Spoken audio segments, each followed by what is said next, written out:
1789 France. राजा महाराजा का शासन चल रहा था।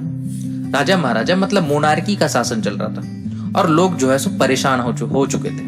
लोग परेशान हो चुके थे इस राजा महाराजा के शासन से। तो हुआ क्या, फ्रेंच रिवॉल्यूशन स्टार्ट हुआ कब, 1789 में ही। तो इससे क्या हुआ, इन लोगों ने मतलब वहां के जो कॉमन लोग हैं उन लोगों ने प्रोटेस्ट स्टार्ट किया, मतलब विरोध चालू किया राजा महाराजा के विरुद्ध कि चचा हम लोग को डेमोक्रेसी चाहिए। क्या चाहिए हम लोग को, डेमोक्रेसी, मतलब हम लोग आजाद होना चाहते हैं। ठीक है। तो हुआ क्या कि फ्रेंच रिवॉल्यूशन के टाइम कुछ चेंजेस आए, मेजर चेंजेस आए। वो चेंजेस हम देखते हैं, यहां से ध्यान देना है। नंबर वन पॉइंट क्या हुआ कि पावर का ट्रांसफर हुआ। कहां से, मोनार्की मतलब राजा महाराजा से कहां पे ट्रांसफर हुआ, कॉमन पीपल में, कॉमन लोगों में। ठीक है। सेकंड, इन लोगों ने क्या किया कि नया एक फ्लैग लाया, मतलब एक नया इन लोग झंडा गाड़ दिया जो कि ट्राई कलर का था। कितने कलर का, ट्राई कलर का। थर्ड, इन लोगों ने क्या किया, फ्रेंच को नेशनल लैंग्वेज बना दिया। फ्रेंच को नेशनल लैंग्वेज बना दिया।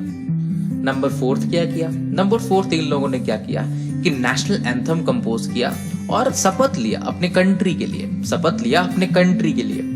नंबर फिफ्थ क्या किया, नंबर फिफ्थ इन लोगों ने क्या किया कि सोसाइटी फ्रांस में उस समय में 3 हिस्सों में बटा हुआ था। कितने हिस्सों में, 3 हिस्सों में। तो जो कॉमन पीपल है ना, जो कॉमन पीपल है उन लोगों ने अपने स्टेट से स्टेट जनरल को इलेक्ट किया और स्टेट का नाम नेशनल असेंबली रख दिया।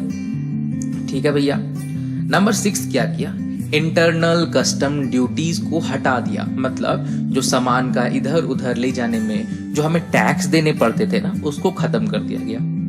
और नंबर 7 क्या किया कि भैया फ्रेंच आर्मीज ने सोचा कि अगर हम डेमोक्रेसी हम लोग को मिल गया है तो ये जो नेशनलिज्म का आइडिया है, नेशनलिज्म मतलब अपने देश के प्रति प्यार, अपने कल्चर के प्रति प्यार, ये वाला जो आइडिया हमारे पास आया है ना, ये हम खुद नहीं रखेंगे फ्रांस में, पूरा यूरोप में ढिंडोरा पीटेंगे। तो ये लोग स्टार्ट कर दिया पूरा यूरोप में ढिंडोरा पीटना। सब कुछ अच्छा चल ही रहा था। फ्रांस के लोग बहुत ही खुश थे कि इधर से एक गन लोड हुआ और वहां पे डेमोक्रेसी का बोर्ड था, उस पे निशाना लगाया और उड़ा दिया। डेमोक्रेसी चर्चा खत्म हो गया। तो इधर से बैकग्राउंड म्यूजिक आया, टिंग टिंग टिंग टिंग टिंग। एंट्री किसके हुआ, एंट्री हुआ नेपोलियन का। नेपोलियन बोला कि बेटा लोग बहुत बहुत मजे कर लिए तुम लोग, डेमोक्रेसी के मतलब नाम से बहुत मजे कर लिए। अब मेरा राज चालू हो रहा है। कब से, 1799 से नेपोलियन का राज चालू हो गया। कब तक चला, 1815 तक। फिर से कब तक चला, 1815 तक। तो फिर नेपोलियन चचा ने क्या किया, नेपोलियन ने क्योंकि 1799 से 1815 तक राज किया है, तो उसने बीच में एक कोड लाया जिसका नाम था सिविल कोड ऑफ 1804।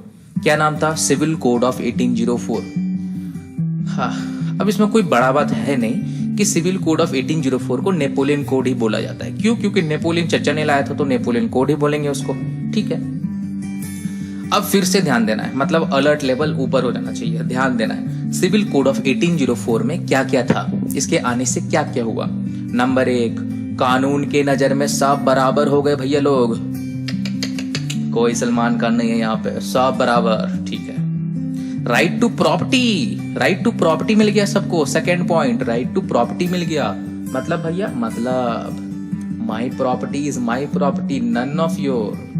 आगे कुछ और वर्ड है, समझ गए, मतलब आपसे आपका प्रॉपर्टी कोई नहीं ले सकता। आपके पास राइट आ गया अपने प्रॉपर्टी के लिए। सिर्फ गवर्नमेंट ही आपको हटा सकती है, वो भी जैसे कि कुछ होता है ना, गवर्नमेंट का कुछ कंस्ट्रक्शन हो रहा है जैसे रेलवेज का, वो सब में तो सिर्फ गवर्नमेंट ही आपको हटा सकती है और कोई नहीं हटा सकता।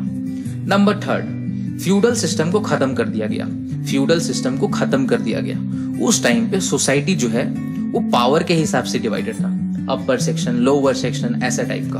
और लोअर सेक्शन जो है ना, वो है ना अपर सेक्शन के अंडर काम करते थे। उन लोगों ने मतलब लोअर सेक्शन अपर सेक्शन के लिए काम करते थे और उनके अंडर में काम करना होता था। नंबर 4 क्या किया, नंबर 4 सिविल कोड ने क्या किया कि पीजेंट्स मतलब किसान भाई को सेल्फडॉम मतलब फ्यूडल लेबर ये सब से फ्री कर दिया। बोला चल चलो अब तुम लोग जो है सो फ्यूडल लेबर नहीं करेगा। फ्यूडल लेबर मतलब जो ये जो अपर सेक्शन लोअर सेक्शन में जो थे ना, लोअर सेक्शन में जो किसान जो है, जो अपर सेक्शन के लिए काम करना पड़ता था जबरदस्ती का, वो अब खत्म कर दिया गया। अब ये लोग फ्री हो गए, आजाद हो गए किसान लोग, ये लोग मस्त पार्टी वार्टी जाके कर रहे हैं। नंबर 5 क्या किया नेपोलियन ने, मतलब सिविल कोड ऑफ 1804 में गिल्ट रिस्ट्रिक्शन हटा दिया। इससे फायदा क्या हुआ, मर्चेंट आर्टिशंस अब सब फ्रीली ट्रेड कर सकते हैं, फ्रीली ट्रेड आराम से अब ट्रेड कर सकते हैं। और सिविल कोड ऑफ 1804 में 6 पॉइंट ये है कि ट्रांसपोर्ट कम्युनिकेशन सिस्टम को बहुत ज्यादा इंप्रूव किया गया, बहुत ज्यादा इंप्रूव किया गया। तो ये जो सिविल कोड ऑफ 1804 था ना, इसके लिए नेपोलियन को ना सब हीरो मानते हैं कि भैया नेपोलियन चचा था, एक नंबर आदमी था। सब बहुत ही उसको दुआ देते थे कि भैया नेपोलियन बहुत मस्त आदमी, बहुत मस्त आदमी। लेकिन नेपोलियन रूल का कुछ ड्रॉबैक भी था, नेपोलियन रूल का कुछ ड्रॉबैक भी था, देखते हैं। नंबर 1 ड्रॉबैक, इसने ना भैया टैक्स बहुत बढ़ा दिया। बोला कि चचा लोग ऐसा है कि हमारे पास पैसे की कमी है तो टैक्स बढ़ा दो, सबसे ज्यादा टैक्स लेने लगो। तो लोग परेशान हो गए थे भैया कि ज्यादा टैक्स देना हो रहा है। सेकंड, इसने क्या किया, सेंसरशिप ले आया। क्या किया, सेंसरशिप ले आया। सेंसरशिप मतलब नेपोलियन के विरुद्ध कोई भी बेटा अगर उसके अगेंस्ट लिखा, कोई भी अगर उसके अगेंस्ट लिखा तो फिर उड़ा दिया जाएगा, ऐसे कौन लोड हुआ, ऐसे चलेगा। इसलिए क्या हुआ कि कोई भी न्यूज़पेपर में, बुक्स में, ये सब में नेपोलियन के विरुद्ध कोई नहीं लिखता है, अब कोई नहीं, सेंसरशिप आ गया है। तीसरा पार्ट जो इसकी बहुत बड़ी गलती थी, इसने क्या किया, लोगों को जबरदस्ती, वो घर पे बेचारा सो रहा है, उसको गया उठा के लाया और आर्मी में ज्वाइन करा दिया। बोला कि भैया आर्मी ज्वाइन करो, जबरदस्ती का। क्यों भैया, पागल है क्या वो? हाँ, उसका सपना था पूरा यूरोप को कब्जा करना है। नहीं सॉरी, उसका सपना था पूरा यूरोप को कब्जा करना था उसको।